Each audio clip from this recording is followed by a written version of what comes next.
Hello, folks. So I realized that I still want to conceptualize about myself. The thing is, I have the option of doing it when I want, and I have the option of not doing it. It just depends on what I feel like doing. And that's the thing. I feel like it's all about options. Like I can wear a mask, I can not wear a mask. I can be completely sincere or not. I can be any type of way that I want to be, or I can be my core self.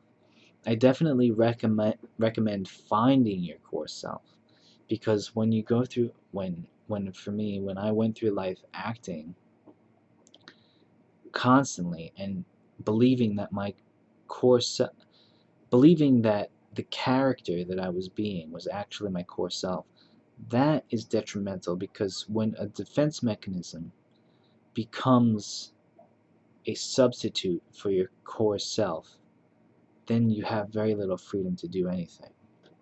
So it's just a matter of getting the confidence to face yourself and see your true self.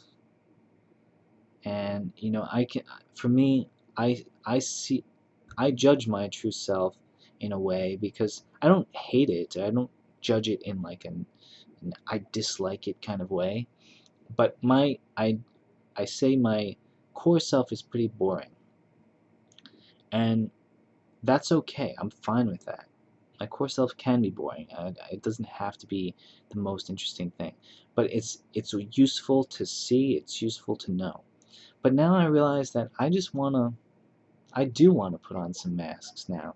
Now that I found my core self, I don't wanna be it all the time. I wanna experiment with, because when you find the genuine part of yourself, then the masks you put on can be more sincere, because you know who you really are, you know?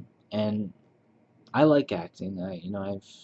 I've studied acting and things like that. So it's fun to just be a little bit different, make little tweaks here and there to my personality just for fun. But now I know my core self, so if I want to take it off, I can take it off, and I know who I am. The problem is when we delude ourselves into thinking that the defense mechanism that we created to protect ourselves is actually our true self. So yeah, that was a mouthful. Alright, see you folks.